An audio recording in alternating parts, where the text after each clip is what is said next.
E aí pessoal, tudo bem? Estou aqui novamente com mais um vídeo da nossa série Cartas de um Diabo ao Seu Aprendiz, de C.S. Lewis. E hoje a gente vai focar no capítulo 16, tá? Em tempo, eu diria, porque desde o último capítulo, muitas informações que eu captei por aí em sermões, em pregações, em cortes, casam muito bem com o que é abordado nesse capítulo 16. Bom, então vamos direto ao livro, relembrando, essa série ela fala sobre este livro que é Conselhos de um Diabo Mais Velho a um Diabo Mais Novo, sobre como tentar, sobre como ganhar o coração daquela pessoa que ele está tentando, tá? Então sempre é esse diabo mais velho se referindo ao mais novo com algum tipo de conselho. E ele inicia a carta 16 com uma afirmação, ou melhor, com um questionamento bem importante. Ele fala pro seu aprendiz: como assim você ainda não me mandou nenhum relatório sobre a vida congregacional desse seu paciente? Paciente, no caso, quem está sendo tentado por esse diabo mais novo. Como assim você não me mandou nenhum relatório dele ainda? E aqui ele toca no ponto de quão importante é a vida congregacional de um indivíduo, tá? E aqui ele vai tocar em pontos como, por exemplo, a comunhão e a unidade. Vejamos um exemplo bíblico disso aqui. A primeira passagem que temos várias pessoas agindo com unidade na Bíblia é relatada na Torre de Babel. E várias pessoas em unidade perseguindo o mesmo propósito têm grandes chances de conseguir alcançar esse propósito, de conseguir alcançar esse objetivo. Tanto que Deus, quando vê o ser humano construindo aquela torre, ele diz pro Espírito Santo, para Jesus, né? Eles conversam entre si: desçamos lá e vamos confundir a língua deles, né? Então a unidade é muito perigosa e o diabo ele sempre vai tentar roubar a unidade de você de várias formas. Então, algumas formas que ele menciona aqui no livro. A primeira forma é: tente colocar, o diabo falando pro diabo mais novo, tente colocar na cabeça do seu paciente que o local que ele está hoje tem problemas, tem muitos problemas, para que ele fique pulando de igreja em igreja e procure a igreja ideal para si. Tem uma frase muito boa do Cláudio Duarte, eu ouvi ele falando isso, que fazendo esse paralelo, né, de ficar buscando algo ideal para si. Ele fala: poxa, se você está buscando a pessoa ideal para você, o homem ou a mulher perfeita para você, quando você encontrar, para de procurar e deixa o cara quieto, porque você não é perfeito e você não é perfeita. Assim acontece também nesse exemplo da pessoa que fica pulando de igreja em igreja. Você não é perfeito e você não vai encontrar a igreja perfeita. Até porque todo o corpo de Cristo, toda a igreja que está fundamentada na base, na rocha que é Jesus, e segue os seus princípios, já é uma igreja perfeita. Já é uma igreja que está de acordo com como Cristo construiu e como Cristo gostaria que fosse a sua igreja. Claro, a gente vai sempre buscando melhorar. Não vamos atingir o ápice da perfeição nessa terra. Não vamos atingir o ápice da perfeição. A igreja perfeita de Cristo é quando ele voltar e todos nós juntos congregarmos em unidade, junto com ele, com o corpo glorificado. Essa é a igreja perfeita. Até lá, não existe igreja perfeita. Toda igreja tem problemas. E sabe por quê? Porque a igreja é formada de pessoas. Exatamente. E a igreja só tem problemas porque ela é formada de pessoas. E glória a Deus por isso, porque a igreja são pessoas. Não é o galpão que você se reúne no domingo, não é o prédio que você se reúne. A igreja é um ajuntamento de pessoas. Então, se eu tenho ali 10 pessoas falando de Jesus, jantando e compartilhando uma palavra e glorificando a Deus com isso, ali eu tenho uma igreja. Tá? Então perceba que isso é muito importante. O conceito que a gente tem de coisas que foram baseadas ou explicadas há muito tempo atrás, ela passa de tradição. Então, exemplo, né? O que eu quis dizer com isso? Você tem, quando eu falo igreja, na sua cabeça vem uma construção, porque tradicionalmente foi explicado para você que aquilo é uma igreja. E isso, inclusive, é um dos argumentos aqui do diabo para o diabo mais novo. Deturpar o verdadeiro significado das coisas que Cristo entregou. Então a igreja não é o templo. O templo é onde a gente usa para fazer a igreja lá. A igreja é a junção das pessoas lá, glorificando a Cristo, aprendendo sobre Ele, compartilhando os seus dons e tudo para a honra e glória dele. Então essa é a igreja perfeita. Beleza, então a primeira coisa é: não fique pulando de igreja em igreja, chegue, encontre uma igreja que está perto da sua Bíblia, né? Tem uma frase que o nosso pastor fala bastante, que inclusive tem um testemunho de um irmão muito massa na igreja, que foi congregar conosco por causa dessa frase, que ele mora muito longe, que é: congregue em uma igreja que está perto da sua Bíblia, não perto da sua casa. E hoje ele mora muito longe, ele congrega lá por causa dessa frase. E é exatamente isso. A igreja precisa estar perto da sua Bíblia. E quando ela está perto da sua Bíblia, você caminhando junto com a igreja, em comunhão, aprendendo, indo nos cultos, você vai desenvolver essa comunhão com os irmãos. E a comunhão é importante. Por que que a comunhão é importante? Por que que eu não posso só fazer a minha igreja aqui em casa e me reunir sozinho comigo mesmo e com Deus aqui?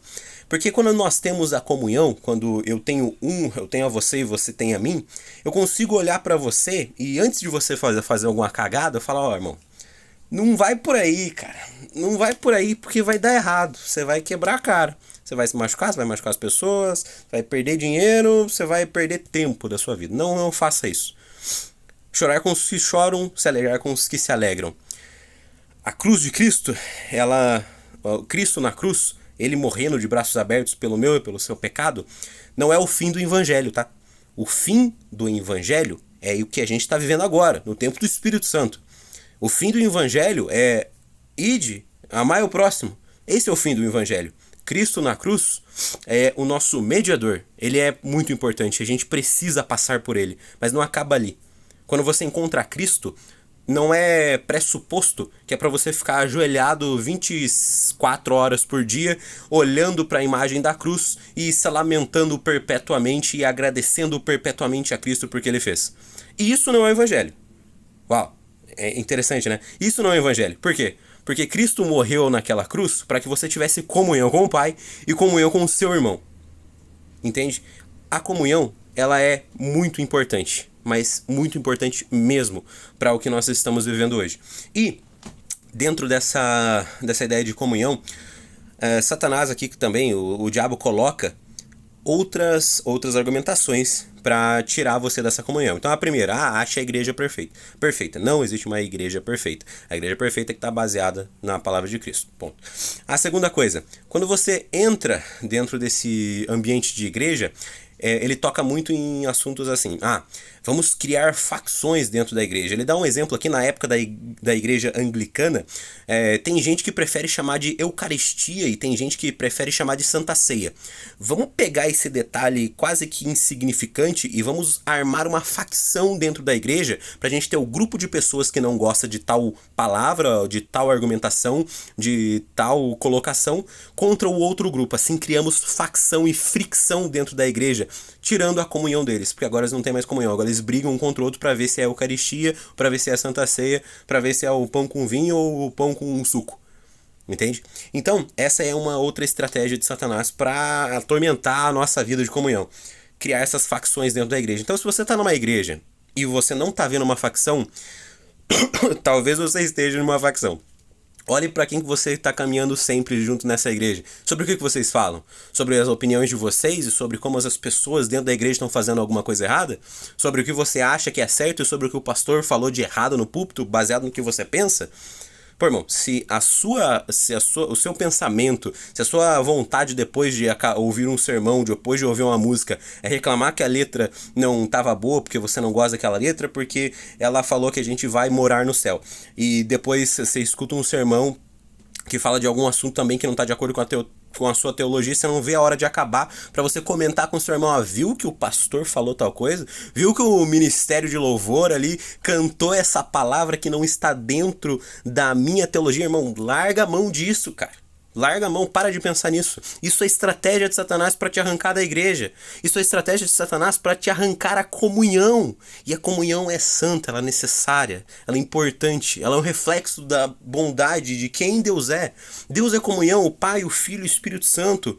Para sempre nessa comunhão onde um honra o outro, um ora com o outro, um conversa com o outro. O reflexo da comunhão de Cristo de Cristo com o Pai e com o Espírito Santo deve refletir na nossa igreja. E esse tipo de pensamento não gera comunhão. Pelo contrário, ele separa. E nós não queremos separação, nós queremos comunhão, nós queremos andar junto, nós queremos pensar junto. Ah, Lucas, mas eu discordo. Você está falando que é para mim concordar com tudo que o pastor está falando de errado na igreja? Veja, tem uma diferença entre dizer algo errado, propriamente dito, e fazer algo que você não gosta. Tem a diferença entre o que é errado e o que você não gosta, tá? Tem uma frase que ela já foi atribuída aos morávios, ao Martinho Lutero, a muita gente, que é: nas coisas essenciais, a unidade, nas não tão essenciais assim, a liberdade, e em tudo o amor. Se você não tem maturidade para conseguir entender o que é essencial e o que é opinião, não fala, tá? Ora, pergunta pra Deus, pergunta pra alguém da sua confiança, fala: pô, isso aqui tá errado mesmo ou é só eu tô louco? Tá? Isso aqui mesmo? Eu não sei, eu vi alguém falando alguma coisa, porque agora a gente tem muita internet, muito corte de internet, muitos pregadores falando de várias opiniões. Eu tenho o monergismo, eu tenho o sinergismo, eu tenho o calvinismo, eu tenho o arminianismo, eu tenho o pelagianismo, eu tenho o semi-pelagianismo, eu tenho um monte de ismos por aí, e cada um fala de uma visão diferente. Mas todos esses que eu mencionei aqui têm seus pontos de divergência, mas tem um ponto em comum, que é o mais importante, que é Cristo. Ele é o centro. Ele é o centro, fechou, beleza. Ah, a gente pode vestir saia? Você gosta de vestir saia? Vai na igreja que veste saia. Você não gosta de vestir saia? Não vai aqui, não veste, irmão. O importante é, tá centrado na palavra? Tá falando de Cristo? Tá apontando pra cruz? Tá te incentivando a amar o seu próximo? Tá te incentivando a ser um melhor sacerdote? Tá te incentivando a agir da forma correta? Tá te incentivando a se aproximar de Cristo? Show de bola, fechou, maravilha. Não precisa ficar nessa noia de: ah, mas ele errou essa palavrinha aqui, meu Deus do céu. Não precisa, é desnecessário. Então, olhe para isso, preste atenção no que você precisa fazer para manter essa comunhão, para não perder essa comunhão, que é muito importante. E que Deus te abençoe, que você tenha uma excelente semana. Lembre sempre disso: o Satanás ele vai tentar te tirar da comunhão, ele vai de várias formas, mas sempre que alguma coisa vier na sua cabeça tentando trazer esse sentimento de separação, pare, pense, reflita, pergunta: Deus, tá certo isso aqui mesmo? É para separar mesmo? Normalmente quando a gente fala de Cristo, as coisas elas não vão separar tanto assim, elas vão mais juntar do que separar. O exemplo é Marcos 9, se eu não me engano, quando chegam para Jesus e falam: estão expulsando o demônio em teu nome lá. Eu quase cheguei lá, se não me engano foi Pedro que falou pra ele, eu quase cheguei lá pra impedir, né? Como assim, os caras estão falando no seu nome, Jesus? E Jesus fala: pô, eles estão falando no meu nome, estão fazendo o que é certo? Então, o que estão fazendo o que é certo, beleza, deixa fazer o que é certo, não importa. O importante é que a palavra seja pregada, a palavra verdadeira seja pregada. Deus abençoe vocês, até o próximo vídeo e falou!